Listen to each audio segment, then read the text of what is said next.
नमस्कार. अंबानगरी बातमीपत्रात आपलं मनपूर्वक स्वागत. अमरावती आणि परिसरातील काही ताज्या घटनांसह मी विवेक. बातमीपत्रात प्रारंभी एक नजर ठळक बातम्यांवर.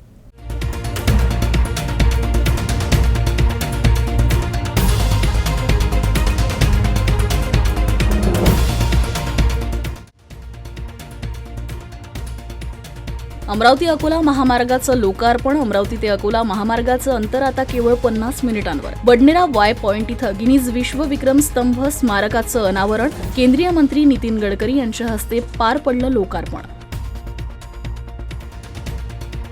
पळसखेड इथं विराट संत संमेलनाचं आयोजन. जगद्गुरू रामनंदाचार्य श्रीराम राजेश्वराचार्यजी यांची प्रमुख उपस्थिती. देशभरातील विविध तीर्थक्षेत्रातील 22 संतांचा संत संमेलनात सहभाग.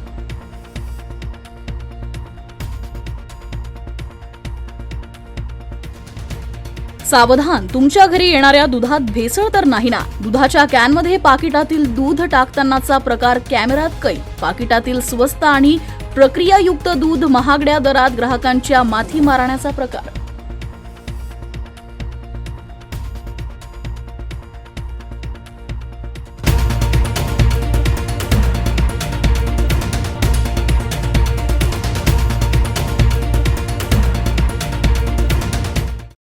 आणि आता सविस्तर वृत्त. अमरावती अकोला महामार्गावरील बडनेरा वाय पॉइंट इथं केंद्रीय रस्ते वाहतूक आणि महामार्ग मंत्री नितीन गडकरी यांच्या हस्ते श्रमसाधनेच्या स्मारकाचं लोकार्पण करण्यात आलं. या महामार्गानं अमरावती ते अकोला या शहरातील अंतर आता केवळ 50 मिनिटांवर आलं आहे. या कार्यक्रमात खासदार नवनीत राणा यांच्यासह राज्यसभेचे खासदार डॉक्टर अनिल बोंडे यांची विशेष उपस्थिती होती. योजनेत पात्र असूनही अद्याप लाभ न मिळाल्यानं नागरिकांना लाभ मिळवून देणं, योजनांबाबत जागरूकता निर्माण करणे, संभाव्य लाभार्थ्यांची नोंदणी करणे आदी कारवाई मोहिमेद्वारे केली जाणार आहे. वंचित समुदायासाठी असलेल्या योजनांच्या जनजागृतीचे ध्येय या विकसित भारत संकल्प यात्रेतून साध्य केले जाणार आहे. ही यात्रा 23 नोव्हेंबरपासून ते 26 जानेवारीपर्यंत विविध ठिकाणी भेट देणार आहे. यात्रेमध्ये योजनेची माहिती, प्रचार आणि प्रसिद्धीसाठी शासनातर्फे 7 सुसज्ज व्हॅन्स उपलब्ध झाले आहे. ही व्हॅन ग्रामपंचायत स्तरावर तसेच नागरिक क्षेत्रात निश्चित केलेल्या ठिकाणी भेटी देणार आहे.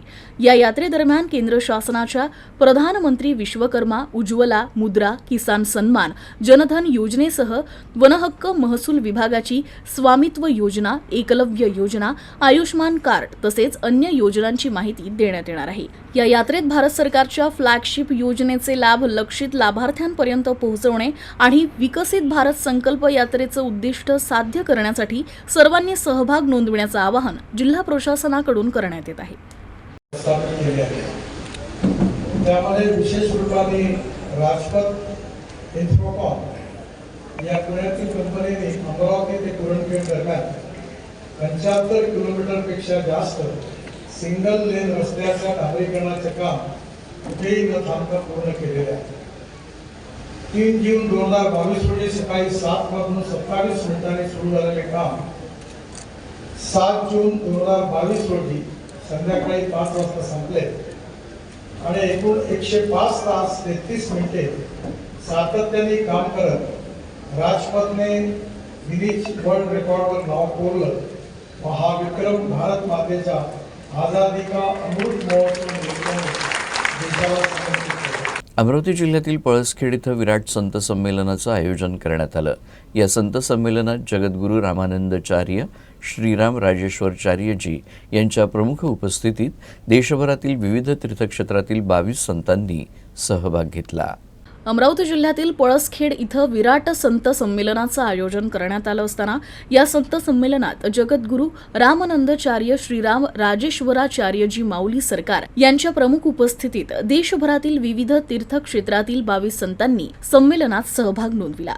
पळसखेड इथं गेल्या 8 दिवसांपासून भव्य पंचकूट लक्ष्मीनारायण महायज्ञ आणि संगीतमय भागवत सप्ताहानिमित्त संत संमेलनाचं आयोजन करण्यात आलं होतं. यासोबतच गावातील तरुणांनी वंदनीय राष्ट्रसंत तुकडोजी महाराज यांच्या प्रार्थना मंदिराची उभारणी केली असता या संतांच्या हस्ते प्रार्थना मंदिराचे लोकार्पण करण्यात आले. यावेळी हजारो भाविक या ठिकाणी उपस्थित होते. कुठल्याही प्रकारची रासायनिक प्रक्रिया न केलेलं गाईचं आणि म्हशीचं दूध म्हणून नागरिक जास्त दरानं ते विकत घेतात. मात्र अमरावतीजवळील वलगाव इथं चक्क पाकिटातील दूध मिसळून भेसळयुक्त दूध नागरिकांना देण्यात येत असल्याचं समोर आलं आहे. अनेक ठिकाणी दुधामध्ये भेसळ होताना पाहायला मिळत आहे. आपल्या लहान मुलांना शहरी भागातील नागरिक ग्रामीण भागातून येणाऱ्या किंवा आपल्या परिसरातील गाई म्हशी पालन करणाऱ्या लोकांकडून महागड्या दरात दूध नागरिक खरेदी करतात. मात्र अमरावतीलगतच्या वलगावमध्ये दूध विक्री करणारा तरुण चक्क डेअरीमधील पॅकेटचं दूध आपल्या कॅनमध्ये टाकतानाचा धक्कादायक प्रकार कॅमेऱ्यात कैद झालाय. त्यामुळे नागरिकांची मोठ्या प्रमाणात फसवणूक होत आहे. सोबतच महागड्या दरात दूध विक्री करून नागरिकांची लूट सुद्धा होताना दिसून येत आहे. पंतप्रधान नरेंद्र मोदी यांच्या मार्गदर्शनाखाली देशात विकसित भारत संकल्प यात्रा मोहीम राबवण्यात येते. अमरावती जिल्ह्यातही ही यात्रा काढण्यात आली. जिल्हाधिकारी सौरभ कटियार यांनी हिरवी झेंडी दाखवून या यात्रेला सुरुवात केली. सर्व विभागांच्या समन्वयानं मोहिमेची प्रभावी अंमलबजावणी केली जाणार आहे. केंद्र शासनाच्या विविध योजनांची माहिती शहरी तसंच ग्रामीण भागातील लाभार्थ्यांपर्यंत पोहोचवून जनजागृती करणं हा या यात्रेचा मानस असल्याचं जिल्हाधिकारी सौरभ कटियार यांनी सांगितलं. योजनेत पात्र असूनही अद्याप लाभ न मिळालेल्या नागरिकांना लाभ मिळवून देणं, योजनांबद्दल जागरूकता निर्माण करणं, संभाव्य लाभार्थ्यांची नोंदणी करणं आदी कारवाई मोहिमेद्वारे केली जाईल. वंचित समुदायासाठी असलेल्या योजनांच्या जनजागृतीचे ध्येय या विकसित भारत संकल्प यात्रेतून साध्य केलं जाणार आहे. 13 नोव्हेंबर ते 26 जानेवारीपर्यंत विविध ठिकाणी या यात्रेअंतर्गत भेट दिली जाईल. यात्रेमध्ये योजनांची माहिती, प्रचार आणि प्रसिद्धीसाठी शासनाकडून 7 सुसज्ज व्हॅन उपलब्ध झाले आहेत. ही व्हॅन ग्रामपंचायत पातळीवर तसंच नागरिक क्षेत्रात निश्चित केलेल्या ठिकाणी भेट देईल.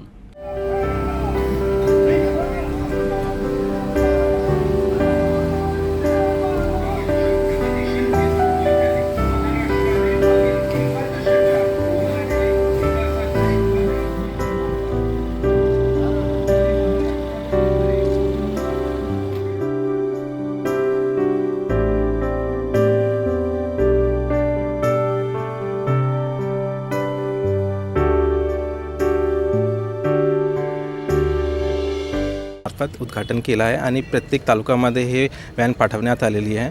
याचा रूट प्लॅन ठरवण्यात आलेला आहे. हे व्हॅन सगळे ग्रामपंचायतमध्ये सुरुवातीला कव्हर करतील, त्याच्यानंतर शहरी भागातसुद्धा कव्हर करतील आणि ह्या व्हॅनमार्फत जी केंद्र शासकीय योजना आहे त्याची जनजागृती आणि माहिती सर्वांना दिली जाणार आहे. याचा पूर्ण रूट प्लॅन ठरवण्यात आला आहे. त्या अनुषंगाने हे सगळे जिल्ह्यामध्ये सगळे एरिया कव्हर करतील आणि ह्या अनुषंगाने लोकांना जनजागृती आणि माहिती देण्याचा आमचा मानस आहे. बुलढाणा जिल्ह्यातील मोताळा तालुक्यातील पान्हेरा खेडी गावात लोखंडी पाईपचा विद्युत तारेला स्पर्श झाल्यानं दोघांचा मृत्यू झाला. तमाशाचा फड उभारत असताना ही घटना घडली. दोघेही मृतक तमाशा संचातील असून या घटनेमुळे हळहळ व्यक्त होत आहे. अंकुश भारुडे आणि विशाल भोसले अशी मृत व्यक्तींची नावं आहे. बुलढाणा जिल्ह्यातील मोताळा तालुक्यातील पान्हेरा खेडी गावात कान्हू सती मातेची यात्रा भरते. दरम्यान अनेक कलाकार इथं आपली कला सादर करण्यासाठी येतात. यात्रेची लगबग सुरू असताना 2 युवक तमाशाचा फड उभारत होते. दरम्यान लोखंडी पाईपचा जिवंत विद्युत तारेला स्पर्श झाला आणि यातच दोघांनाही विजेचा जबरदस्त झटका बसला आणि दोघेही खाली कोसळले. दरम्यान उपस्थितांनी दोघांना रुग्णालयात दाखल केलं असता डॉक्टरांनी दोघांनाही मृत घोषित केलं. अंकुश आणि विशाल तमाशा संचात कार्यरत असून त्यांच्या मृत्यूनं हळहळ व्यक्त केली जात आहे. बुलढाणा जिल्ह्यातील नांदुरा येथील भारतीय स्टेट बँकेच्या शाखेत चोरीची घटना उघडकीला आली आहे. कॅश काउंटरवर उभ्या असलेल्या ग्राहकाच्या पिशवीतून 2 महिलांनी हातचलाकी करून 40,000 रुपये लंपास केले. ही संपूर्ण घटना सीसीटीव्ही कॅमेऱ्यात कैद झाली आहे. बुलढाणा जिल्ह्यातील नांदुरा येथील मारवाडी गल्लीतील रहिवासी दामोदर आगरकर हे भारतीय स्टेट बँक शाखेत पैसे काढण्यासाठी गेले होते. दरम्यान त्यांनी कॅश काउंटरवरून 40,000 रुपये काढून आपल्या पिशवीत ठेवले. काही वेळानंतर त्यांनी पिशवी पाहिली असता पैसे चोरीला गेल्याचं निदर्शनास आलं. प्रकरणी पोलिसात तक्रार दाखल करण्यात आली. पोलिसांनी घटनास्थळी दाखल होत बँकेचे सीसीटीव्ही तपासले असता त्यात संपूर्ण प्रकरण उघडकीस आलं. 2 महिलांनी हातचलाखी करून दामोदर यांच्या पिशवीतून पैसे लंपास केले. प्रकरणी पोलिसांनी दोन्ही महिलांविरोधात गुन्हा दाखल केला असून पोलीस या चोरट्या महिलांचा शोध घेत आहे. पुढील तपास पोलीस करत आहे. ज्या ठिकाणी त्यांना परत ते पैसे डिपॉझिट करायचे होते त्याच ठिकाणी त्यांच्या बाजूला 2 लेडीज येऊन थांबल्या आणि त्यांनी हातचलाखी करून त्यांच्याकडनं त्यांच्या पिशवीतील पैसे त्यांना न कळता काढून घेतलेले आहेत. सदरची रक्कम ही 40,000 रुपयाची होती. अशा पद्धतीने आपलं स्वतःचं नुकसान न करून घेता आपण अलर्ट राहणं, सजग राहणं हे प्रत्येक नागरिकाचं आद्य कर्तव्य आहे. जय हिंद, जय महाराष्ट्र. घटना सीसीटीव्ही झालेली आहे. सीसीटीव्ही मध्ये आलेले आहे. दोन्ही लेडीज सुद्धा त्याच्यामध्ये दिसत आहेत. आणि आपण लवकरात लवकर त्याचा छडा लावू आणि त्याचा ट्रेस करून त्यांना अटक करू आणि मुद्देमाल रिकव्हर करण्याचा पुरेपूर प्रयत्न करणार आहोत. आपण देखील त्या दोन्ही लेडीज परिचित असेल तर आम्हाला त्याच्याबद्दलची माहिती द्या, त्याला योग्य ते बक्षीस देण्यात येईल. यानंतरच्या बातम्या थोड्याच वेळात. Gold silver update. Trimurti gold and silver house, शुद्धता ही परंपरा. गोल्ड एवं सिल्वर के निर्माता एवं विक्रेता 1968 से आपकी सेवा में. हमारा पता सराफा बाजार, अमरावती.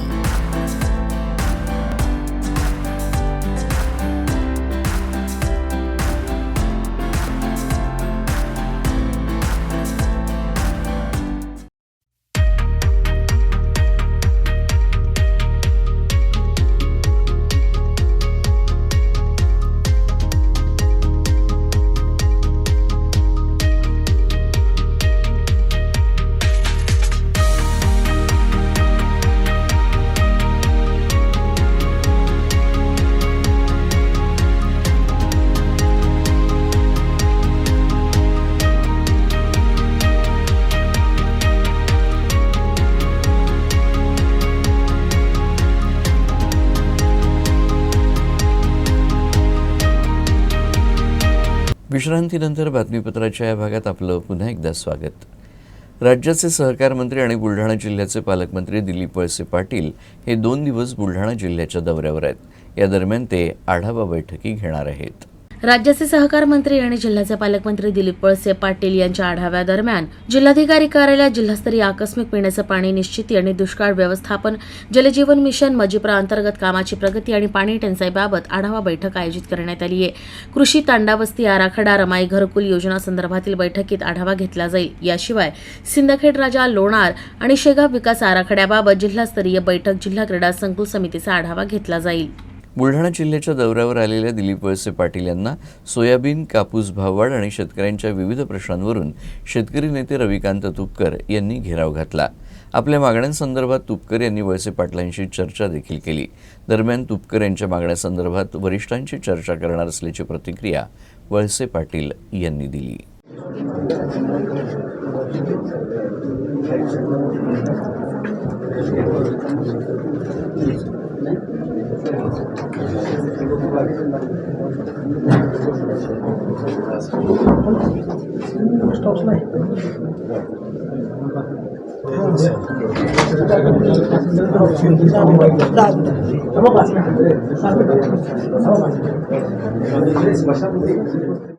बुलढाणा जिल्ह्याचे पालकमंत्री मान्य श्री दिलीप वळसे पाटील साहेबांची आज आम्ही सगळ्या शिष्टमंडळांनी भेट घेतली.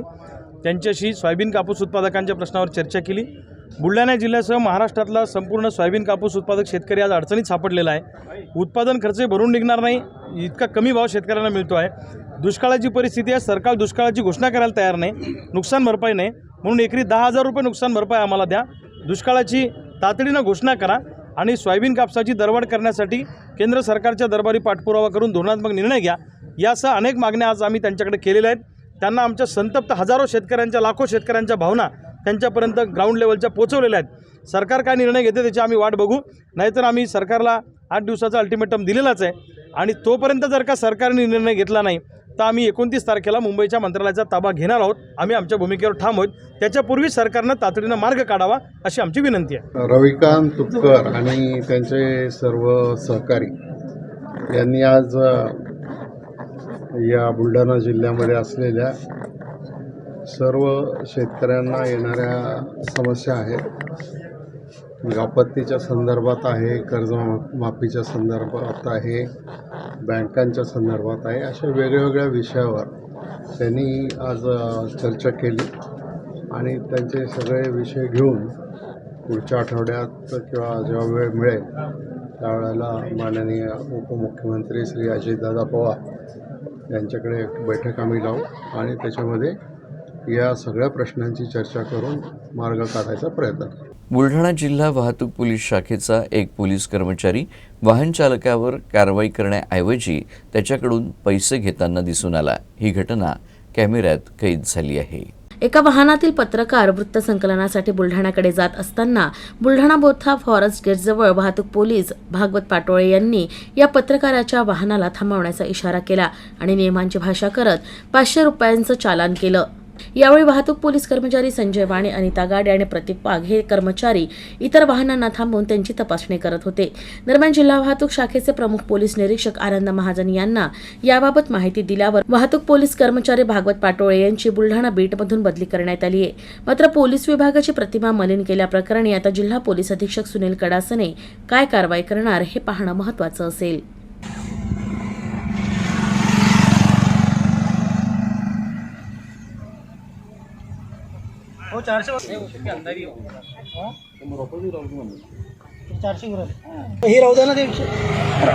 अकोला जिल्ह्यातील अकोटमध्ये शिवसेनेची संघटनात्मक आढावा बैठक पार पडली. यावेळी शहर आणि ग्रामीण भागातील नवीन पदाधिकाऱ्यांचे नियुक्ती. यावेळी उपजिल्हाप्रमुख दिलीप बोचे, अतुल पुणेकर, माया म्हैसणे, मनीषा मते, हरिदिनी वाघोडे, साहेबराव भगत, श्यामराव गावंडे, ब्रह्मा पांडे, अमोल पालेकर, विक्रम जायले, डॉक्टर प्रशांत आढाव, गजानन निचळ, मनीष कराळे उपस्थित होते.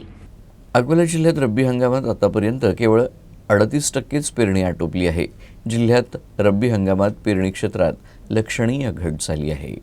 जमिनीत ओलावा कमी असल्यामुळे शेतकऱ्यांनी पेरणीकडे पाठ फिरवल्याचं चित्र आहे. रब्बी हंगामात सर्वाधिक हरभरा पिकाची पेरणी झाली असून गहू पिकासह इतर पिकांचं क्षेत्र घटलं आहे. यात आता परतीच्या पावसाचा अंदाजही दिसून येत नसल्यामुळे कोरडवाहू शेतकऱ्यांचा रब्बी हंगाम देवाच्या भरोश्यावर असल्याचं वास्तव आहे.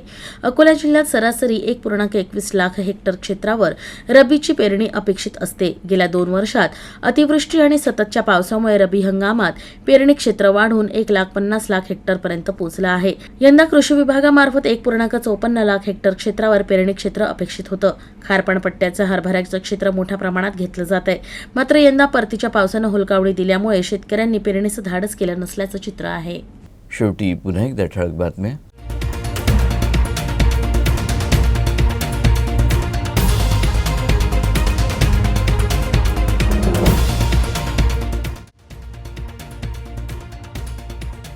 अमरावती अकोला महामार्गाचं लोकार्पण. अमरावती ते अकोला महामार्गाचं अंतर आता केवळ 50 मिनिटांवर. बडनेरा वाय पॉइंट इथं गिनीज विश्वविक्रम स्तंभ स्मारकाचं अनावरण. केंद्रीय मंत्री नितीन गडकरी यांच्या हस्ते पार पडलं लोकार्पण.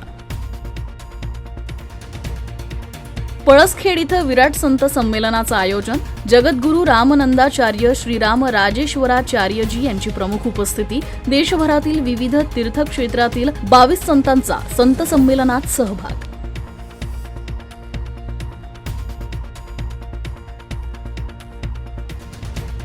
सावधान, तुमच्या घरी येणाऱ्या दुधात भेसळ तर नाही ना. दुधाच्या कॅनमध्ये पाकिटातील दूध टाकतानाचा प्रकार कॅमेऱ्यात कैद. पाकिटातील स्वस्त आणि प्रक्रियायुक्त दूध महागड्या दरात ग्राहकांच्या माथी मारण्याचा प्रकार.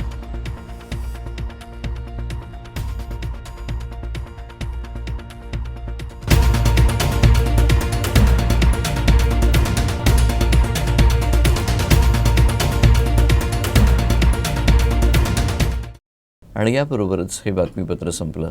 पुन्हा भेटूया पुढच्या बातमीपत्रात. तोपर्यंत नमस्कार.